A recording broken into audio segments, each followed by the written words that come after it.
and I feel sorry for their mothers. So, I did find out this, though. My sister can really drive a car well. So what does she do well? She drives a car, so good. So if you will, turn to Esther with me, chapter 4, and we're going to finish up this Mother's Day series, and we're going to finish up basically God's plan. And so God's plan, and this has been God's plan in 3 weeks, and basically understanding what's going to happen, what's going to take place.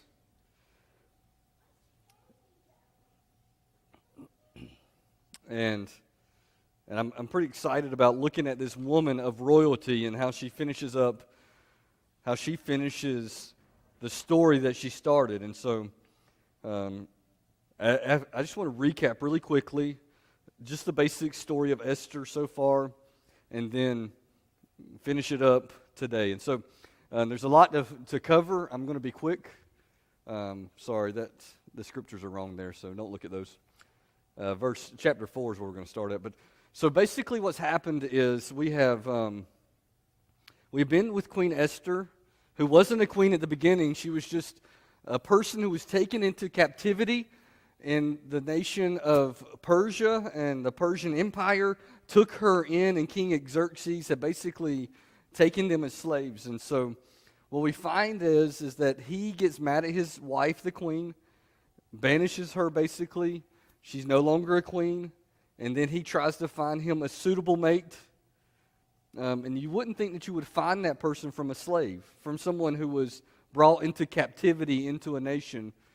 But that's exactly where Esther comes from. That's exactly where God's plan all along was to be, for a specific purpose, for a specific reason. And then we find out later that Queen Esther literally is called upon by her uncle to save an entire nation, not to just be there, not to just be a queen. And so today, here's why I started this series, and here's why I did this for Mother's Day, is because I believe mothers are influential in the development of Christian kids. Development kids, worldwide, but especially Christian kids.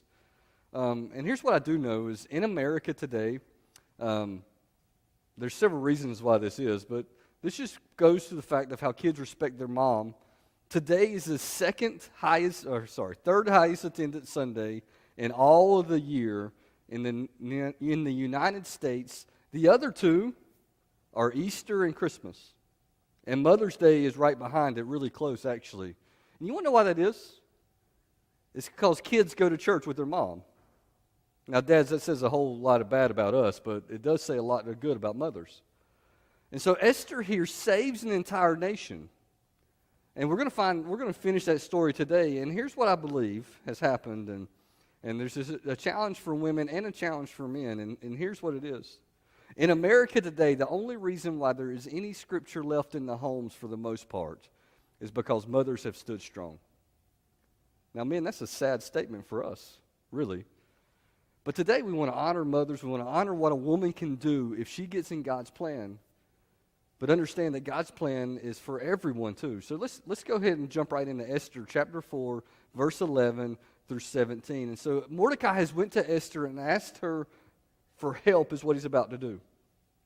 And he goes to her and he persuades her and he's talking to her about helping. And here is the response that she gives him in verse 11 of chapter 4. And I'll move, like I said, pretty quickly today, so just stay with me. And all the king's officials and all the people of the royal provinces know that any man or woman who approaches the king in the inner court without being summoned, the king has but one law, and that is to put them to death. The only exception is the king to extend the gold scepter to him and spare his life. But 30 days have passed since I was called to go to the king. Now let me just explain what's happening in Esther. Her uncle comes to her and goes, the whole nation of Israel, all the Jewish people are going to die unless you go talk to the king on our behalf. Esther has just become queen. And what happened to the last woman who didn't do what the king wanted her to do, she was removed from power and banished from the realm. Now, this is a situation where if she does something the king doesn't like, she doesn't get banished, but she gets killed. And I love this, and this is true for all of us. And here's what happens. God gives us something that is extremely large. So like we talked about how God's plan is overwhelming and how God's plan will require him, and it's so big, we can't do it alone. But look at what happens here. She does the exact same thing that me and you do every time God asks us to do something. What's the first thing out of our mouth? But God, if you want me to do that, I'm just a nobody, and I don't really know how to do that, and I can't do it because... gives an excuse. This happens over and over and over again in Scripture, and Esther's no different. She gives an excuse of why this can't work. And look at verse 12. When Esther's words were reported to Mordecai, he sent back this answer. Do not think that because you are in the king's house, you alone of all Jews will escape. So he's saying, hey, don't just think because you're living in the king's roof that you're going to get out of this scot-free, because you're a Jew too. For if you remain silent at this time, relief and deliverance for the Jews will rise from another place, but you and your father's family will perish. And who knows but that you have come to royal position for such a time as this? Isn't that such a good word? So like Mordecai goes, you have been given this power for this time, for this purpose. And so I'm just going to say this. Not everybody who walks in God's plan and in God's ways and in his will be given a clear picture as Esther did here.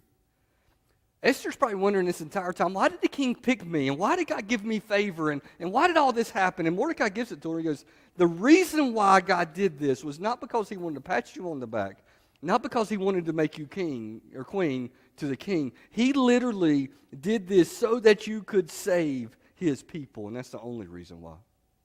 You were given this opportunity for such a time as this.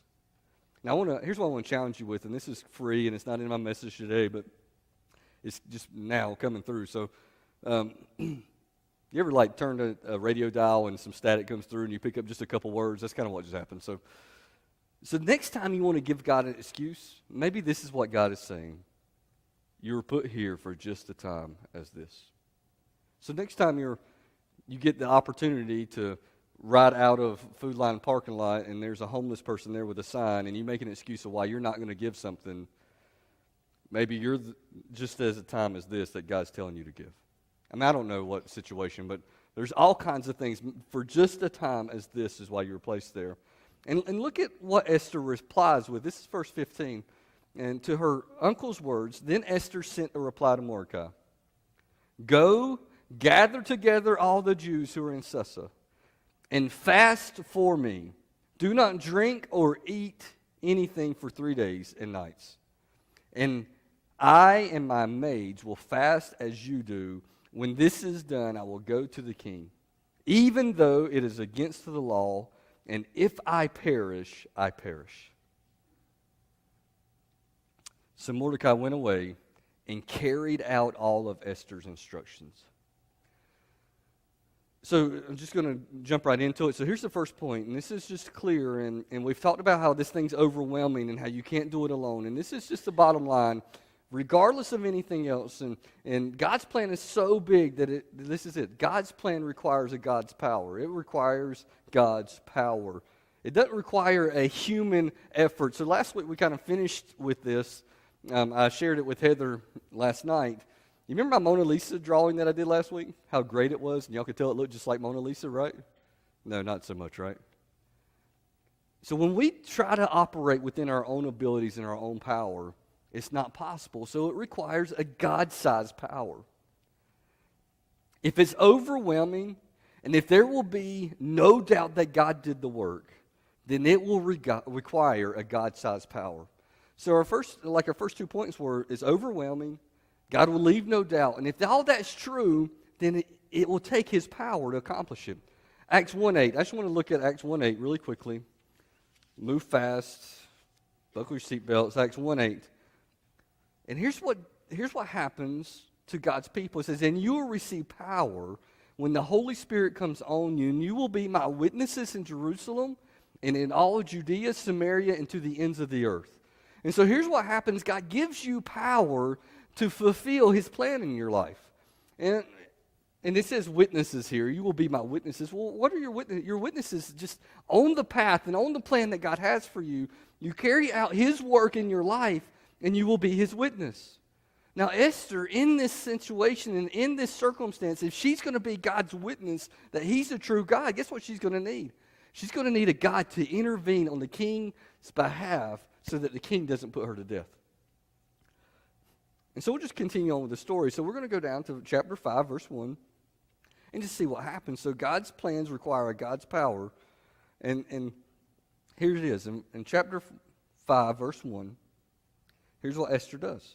And on the third day, Esther put her royal robes, she put them on, and stood in the inner court of the palace in front of the king's hall. Now, this is illegal. She can't do this unless he calls her there. And the king was sitting on the royal throne in the hall, facing the entrance. When he saw Queen Esther standing in the court, look at this, he was pleased. He was pleased with her, and he held out his gold scepter that was in his hand. So Esther approached and touched the tip of the scepter. Then the king asked, what is it that Queen Esther wants? What is your request? Even up to half the kingdom, it will be given to you. And so there's no doubt here, like this king he loves Esther, right? So he's willingly going to give her half of everything he owns. He goes, what do you need? So I'm just going to tell you right now, marriage is really, really, really difficult. It's the best thing ever, but it's really, really difficult. You want to know why it's really, really difficult? Because you take two people that are extremely selfish and want what they want in life, and you put them in a union, and they can't be selfish anymore. The only way that takes place, listen, I'm going to be really honest about this. The only way that takes place is if God gets in the middle of it, and he teaches them how not to be selfish and teaches them how to love the other person. This King Xerxes, who is not a believer, who doesn't know the true God, for some reason he is willing to give a woman half of everything he owns and not be selfish. You want to know why that happened? Because God's power got in the middle of his heart and gave him favor with Queen Esther. And so he's willing to give just half of everything away. And let's just keep going. So he's giving half of everything away. He's willing to. In verse 4 it says, if it pleases the king, replied Esther, let the king together with Haman, who is the one who's plotting against the Jews, come today to a banquet I have prepared for him. Bring Haman at once, the king said, so we may do what Esther asked. So the king and Haman went to a banquet Esther had prepared.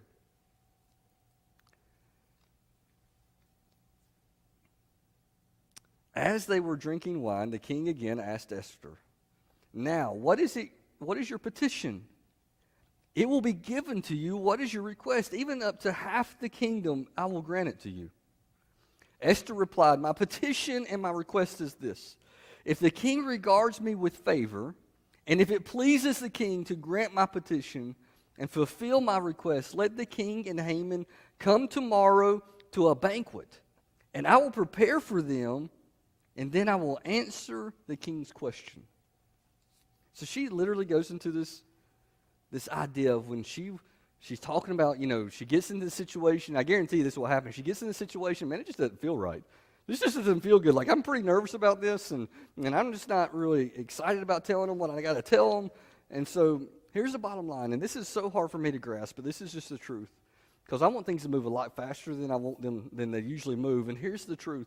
God's plan has God's timing, too. Not only does it require God's power, God's plan has God's timing, whether you want it to have God's timing or not. You go, well, Rob, I wanted God to move a year ago. Well, I did too sometimes. Like, I can be candid and honest, like today, standing on this stage, that I've been here 2.5 years now, and I expected to have more salvations, more baptisms, more people. But here's what's really amazing is that I know I'm in the middle of God's plan right now for my life, but his timing's a little bit different than mine. And you know what? I may not see any of that fruit. Let me just tell you a story about an individual and a man that I have utmost respect for.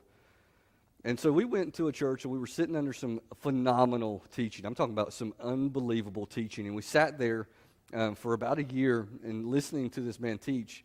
And the church never did anything. It never grew.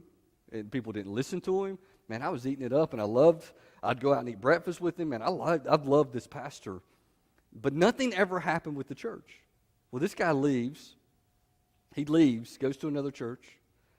This church was without a pastor for a year or so, 8 months to a year. A pastor that comes in and so we were running about 100, and after a year, it was over 200 people after a year with this next pastor. And I'm just going to be really candid and honest. I did not think he was as versed in the Bible as the guy before. Like, I didn't think he was as good of a teacher as the guy before. But you want to know what happened? God's timing happened for God's plan and purpose for that church. And so for you, I mean, this is what's really amazing, is that God's timing is not your time. I want to give you just a couple things in Ecclesiastes chapter 3. There's Ecclesiastes 3, 1 through 11 is really what this is all about. But this sums it up in 2 verses, and here's what it says. There's a time for everything and a season for every activity under the heavens. And so this is the good news. So like today, we're going to go have 2 meals, and here's what I do know, that there's a beginning of the meal, there's a middle of the meal, and then there's a dessert of the meal. Do you know what I'm talking about? There's a time for everything. And so there's the bread, the meat, and then you get the pound cake, right? And so there's a time for everything. In your Christian life, listen to this. I want you to listen very carefully. There's the ups and there's the downs. There's a time for everything. There's a time for victories and a time for failures. Everything under heaven. Look at Ecclesiastes 3:11. He has made everything beautiful in its time. Now, if you don't hear anything else today, and you're frustrated with God, and you're upset about Him not moving in your life, and you think He's not active, underline this on your notes, write it on your wall in your room, put it on your refrigerator, and understand this, that if you are living in God's plan and in His Word and in His time and in Him, in Jesus Christ, listen to this, every single one of you that are in that place in your life, He will make you beautiful in His time. He will. And so look what happens. He makes everything beautiful in its time. He has also set eternity in the human heart. Yet no one can fathom what God has done from the beginning to the end. And all that simply says is this, is you can't begin to grasp His timing. You can't begin to understand it. You can't begin to even wrap your minds around a small portion of His timing for your beautifulness in your life. But it's going to happen because God has a plan for you, and He has a perfect timing. Esther's chapter 6, so we're just going to skip right ahead. And so she asked them to come back. And I just want to paraphrase, just because for lack of time, you can paraphrase with me as I'm talking about it. Mordecai leaves the banquet, and Mordecai got this really big head. You want to know why? It's because he just had a meal with not Mordecai. Haman just left the meal, and Haman has this huge head. He leaves this guy who's plotting to kill the Jews. He leaves this meal, and he thinks, man, the queen and the king ate with me, just me by myself. Who else would do that? Like, who else would get that luxury? And he goes, I'm so furious with Mordecai. Man, you know what I want to do? I want to build this gallows so tall. I can't remember exactly. I think it's 75 feet if I'm wrong, but something like that. Really tall. So everybody can see, and we're going to go get Mordecai tomorrow morning. We're going to hang him from these gallows so everybody can know that he's the one who defies the king. And so this is where the story picks up. So that's kind of his idea, and he built this gallows. And then chapter 6, verse 1, and I love this about God. This is probably my favorite point of today's message. And that night the king could not sleep. So he ordered the book of the Chronicles, the record of his reign, to be brought in and to be read to him. And so this king, he must realize how boring his reign is because he can't sleep at night. And he goes, hey, come in here and read the book about my life and tell me how boring it is so I can fall asleep. No, but he can't sleep at night. And I don't know about you, but when I can't sleep at night, it's usually because something's bothering me. Something's on my mind, and I can't get it off my mind. And I'm of the firm believer that God was on his mind that night, and he didn't know it. Because look at what happens. So he gets this idea to read a book about his history. I don't understand it, but that's what he does. And here's what he finds in verse 2. Look, it was found recorded there that Mordecai, the Jew, had exposed the two criminals, the two king's officers, who guarded the doorway and who had conspired to assassinate King Xerxes. So, like, he had forgot about this because, I don't know, he forgot about it. But because he couldn't sleep, God brings back to his memory something that the Jewish people did that was good. And look at verse 3. What honor and recognition has Mordecai received for this, the king asked. And his attendant said, nothing has been done for him. Then the king said, who is in the court? Now Haman had just entered the outer court of the palace to speak to the king about hanging Mordecai. And it's pretty interesting. Like, so there's this, the enemy has conspired to put to death God's people. And then, because some king is restless, Mordecai, the person who is God's people, gets brought to his mind. And if you think that's any coincidence, then you have lost sight of what God can do in somebody's life. God has woke the king up, brought Mordecai's name to his mind, and then the man who wants to kill him just shows up, and his attendants answered, Haman is standing in the court. And here's what the king says, bring him in. When Haman entered, the king asked him, what should be done for the man the king delights to honor? So he's going, hey, what should I do for somebody that I think so highly of that I want to honor them? And you remember just a few hours earlier, Haman left the dinner going, man, the king must really love me. The king must really love, and the queen must, because they had me at their meal. And now look what Haman does. He does what anybody would have done. Now Haman thought to himself, who is there that the king would rather honor than me? So he answered the king, for the man the king delights to honor, have them bring a royal robe to the king that the king has worn, and a horse that the king has ridden, one with the royal crest placed on its head. Then let the robe and the horse be entrusted to the king's most noble princes. Let them robe the man the king delights to honor, and lead him on the horse through the city streets, proclaiming before him, this is what is done for the man who the king delights in. Like, there's this huge thing that just happened. And like, I'll tell you the rest of the story, just like I said, for lack of time. The next thing out of the king's mouth is, hey, go get Mordecai. And Haman goes, what? You want me to do what? Because I need to talk to you about, no, go get him and do everything you just said that you would do for somebody like that. Do it for Mordecai. You know how furious the enemy was at this point? Are you serious right now? You want me to go get the one who I wanted to murder, the one I wanted to hang on those gallows I built so everybody can see. You want me to go get him? And you want me to put a robe on him and put him on a horse?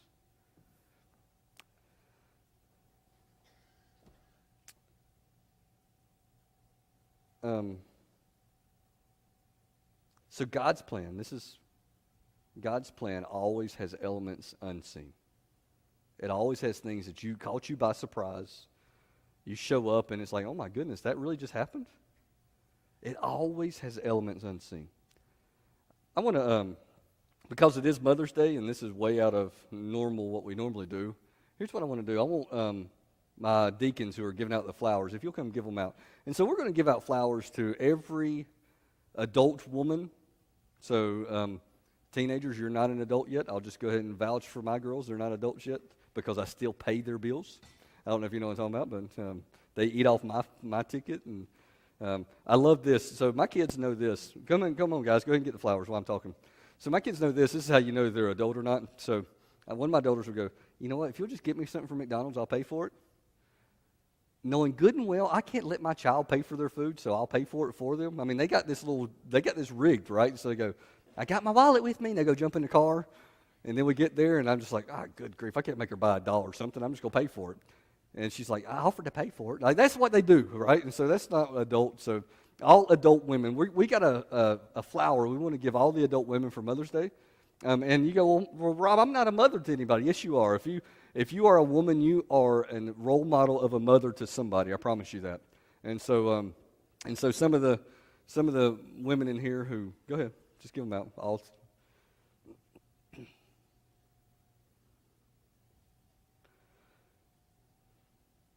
Mary, you get you one. You get Mary one. They'll get you one. Leonard, give Mary one.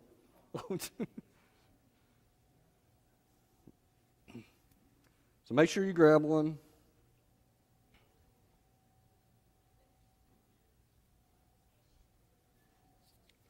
We spared no expense on the container that you're getting. We really thought a lot of you guys, so we got you styrofoam. You know, it lasts forever and never decompose, and you know we. So the flower is just a little token of appreciation for everything that you've done for us over the years. And I know what some mothers are thinking, because some of you don't like planning as much as others, and you go, oh, great, something else to take care of. I know. Amber says she'll take it.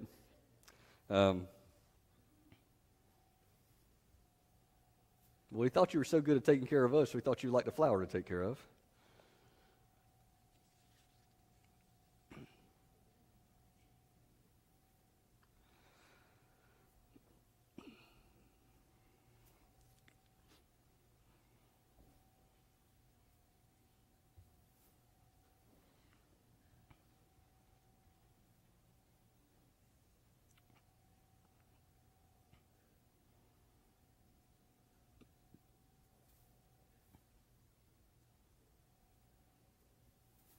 Deut's getting instructions from his wife. I don't know what about, but she gave them to him. Doy, how long have y'all been married? How long? How long? Still giving him instructions after 52 years. Sorry, Heather, it won't get any better. Slow learner. And he's a deacon. No, I'm sorry. He can't hear me, though, so he don't have a clue what I'm saying.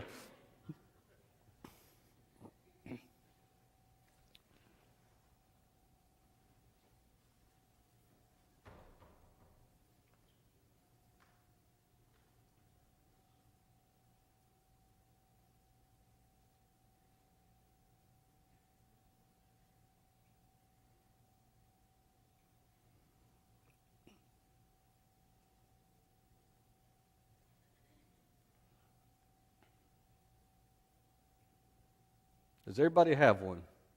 Just want to make sure before we go any further.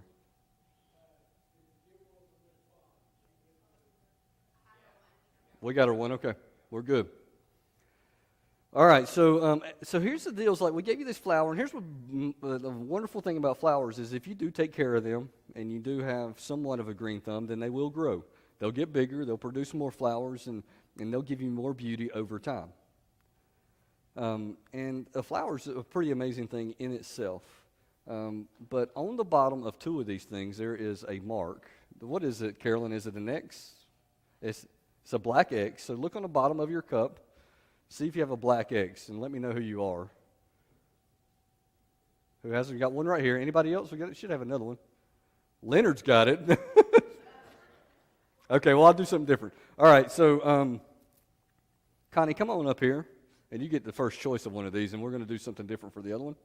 You got it in that box. I thought I told you to give it out. What were you thinking?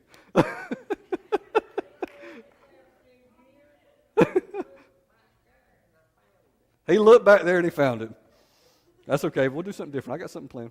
I figured you guys might need some help. So either one of those, whichever one you want. You pick it. It doesn't matter. Okay, well, you take it. Take it. Well, just leave it there. You get after church, okay? So this is going to be Connie's. And Connie, just stay up for just a second.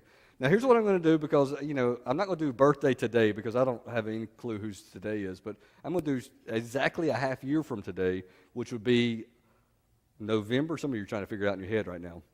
What's today, 13th, 14th? November 14th. Whose birthday is woman, not men? I know some of you men are crazy, but woman who is an adult woman whose birthday is closest to November 14th. So let's do this. If your birthday's in November, raise your hand if you're a woman in here. Anybody? 2. When's your birthday? The 4th. What about yours? 25th. Well, you got it, so you get the other one, okay? So after church, make sure you come down here and pick up the other one. All right, so that's it. It's good. All right, so thank you. All right.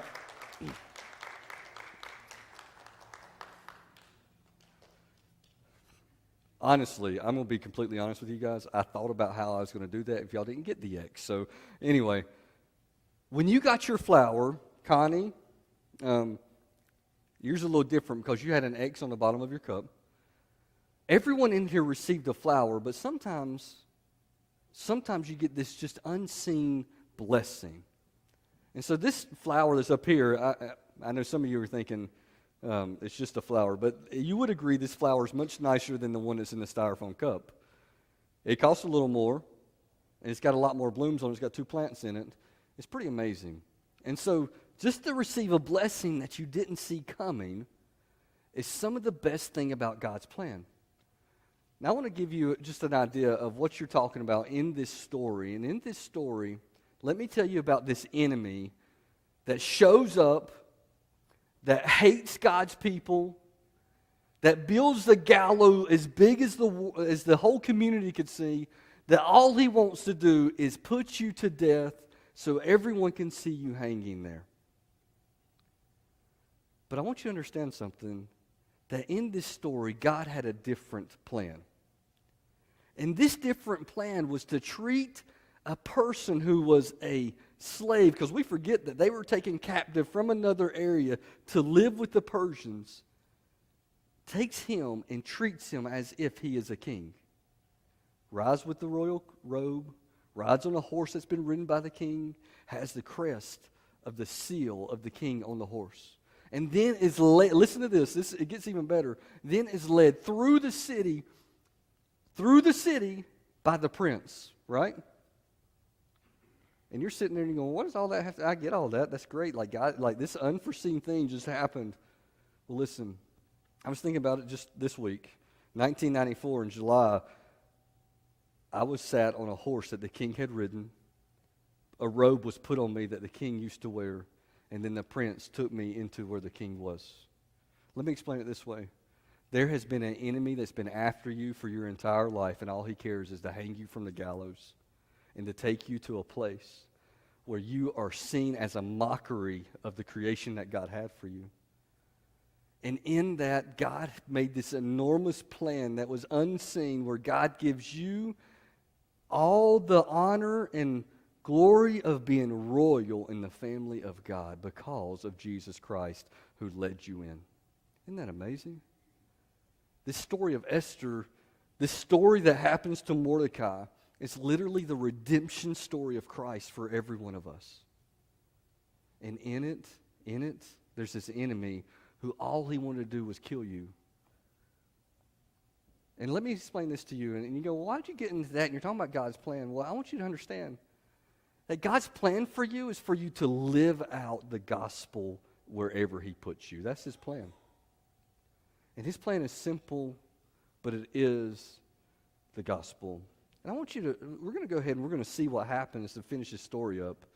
This is Esther chapter 7, verses 1 through 10. And this is the end of the story.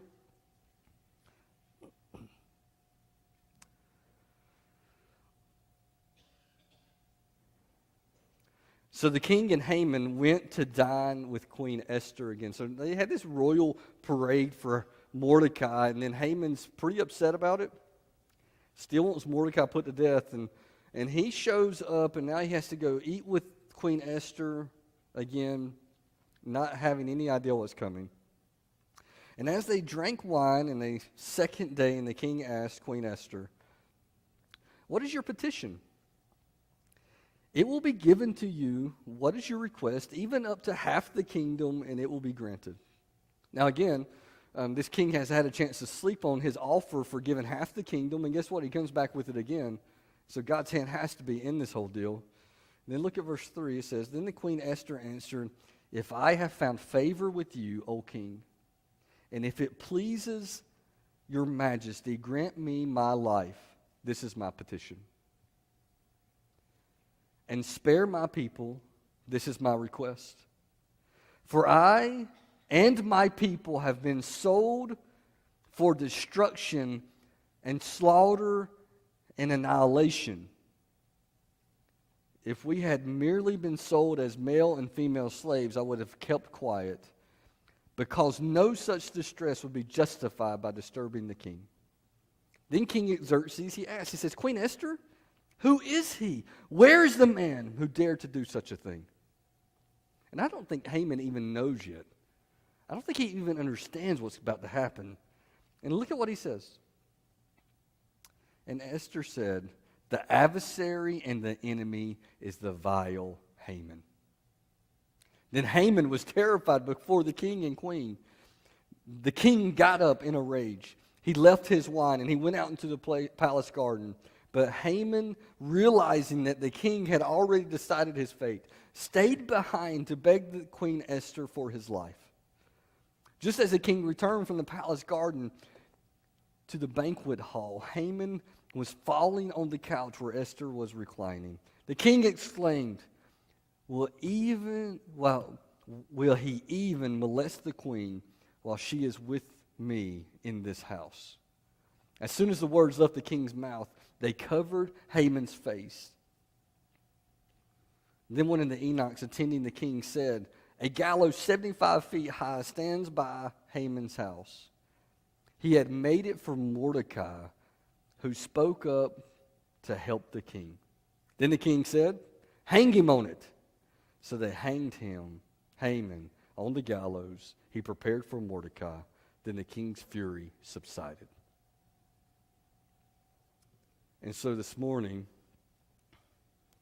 this doesn't change in God's plan, and this is it for the finish of this series. And here's what it is. God's plan will totally annihilate the enemy. It'll be wiped away. He'll be finished. There will be a day. So I woke up this morning.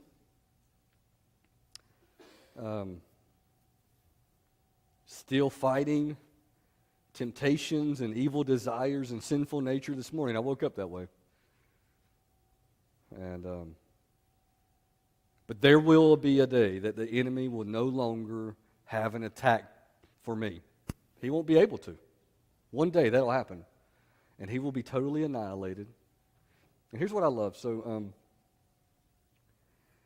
there's this enemy that's roaring like a lion, seeking someone to devour, and he is the prince of this air, of this earth, of this realm. And he is constantly prowling. And his purpose and goal for you is to make you a spectacle, God's creation that was made in the image of God, to be a spectacle that carries out the sinful nature that Adam and Eve started so long ago. And he wants nothing more than you to hang from the gallows of life so that you're a spectacle to God and you're a spectacle to his name. But here's the amazing thing is that God has prepared a place for the enemy where he will be totally annihilated and removed as anything other than an afterthought in your life and in my life. You go, well, Rob, what's God's plan for my life? Like you talk about it takes a God. I can't tell you exactly the steps one by one for your life and your plan that God has specifically for you. But here's what I can tell you. Is that God's plan for your life will have these four characteristics. Listen to this. It'll have these four characteristics. First, it'll have God's power in your life. It won't be something you can do on your own. So when I was about, I don't know, maybe fourth grade, third grade, I started playing basketball for Junior Hornets. Kids don't even know what that is anymore, but Junior Hornets was this thing. And so I started playing basketball for Junior Hornets. And I became pretty good, not really good, but pretty good. I thought I was better than I was, but I became pretty good. And at the end of the day, here's what's really amazing. At the end of the day, God gave me the ability to do those things, but I could do those things without God's help. Let me just be honest, I could. And so God's plan, though, is something that's so much bigger than you that you cannot accomplish it on your own, right? So I can make a wide open layup in Junior Hornets without God's help. But the plan God has for you specifically is so much bigger that it's going to require his help. The second thing that is going to happen in God's plan for your life is this. So you go, am I in God's plan? Well, can you do it without him? Then no, you're not. I mean, that's just the bottom line, you're not. The second thing is this. And so if you're looking at it and you go, everything happens exactly when I want it to, and it happens exactly the way I think it's going to happen, and everything goes according to plan every single time, well, you're probably not living in God's plan either. Let me tell you why. It's because God's timing is different than yours. His ways are higher than ours. He looks beyond what we can see and has a different outcome than what we think it needs to be. The third thing is this, is that in God's plan, the unseen element, which is the salvation of men, happens in God's plan for your life. So people come to the understanding of a revelation that Jesus Christ is Lord in his plan for your life. God has no other plan for you than you to bring honor and glory to Christ, and the only way that happens is through the reconciliation of lost people to him. The fourth and final thing is this, is that the enemy will be defeated. And so I look at people today, and here's the question I have to ask you about God's plan in your life. So I'm not asking whether you're a believer or not. Here's the question I have. Are you more like Christ today than you were last year? Has sin subsided more today than it did last week? Have you gone down a path where sin is being removed more and more as you live your Christian life? Because in God's plan for you, it is not for sin to increase, but for it to decrease. And it's not for the enemy to be more powerful in your life, but to have no power in your life. So is it getting less or is it getting more? Or are you staying the same? Because if you're staying the same or it's getting more, then you're probably not living in God's plan for your life.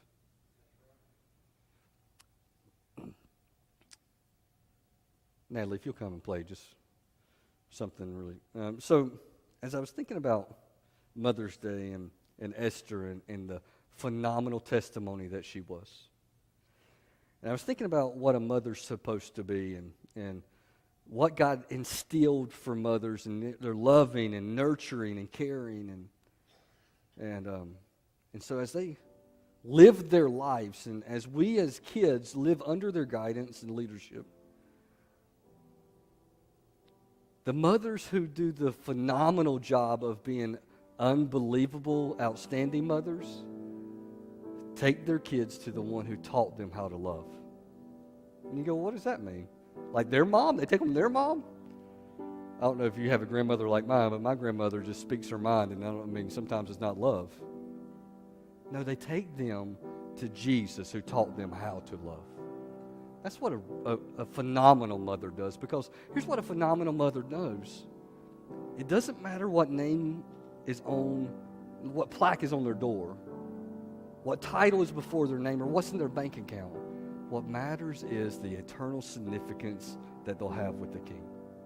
It matters whether or not the prince has led them down the city and he is leading them on a horse that's fit for a king, and one day they'll be in the presence, in the courtyard of the King, because their mother introduced them to the love of Jesus. That's a phenomenal mother. And you go, well, this whole thing's been about the plan of God. It has been. Because mothers, listen, moms in here today, I don't care how old your kids are, you have the unbelievable opportunity and responsibility to make sure your kids are not successful in this life, but are successful in the plan of God for their life, regardless what that means for them here.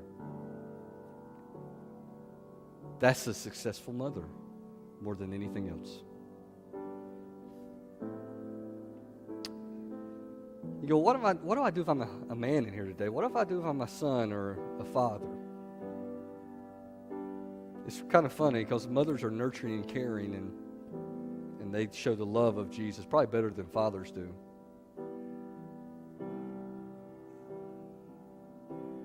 But we are the example in the home where we can live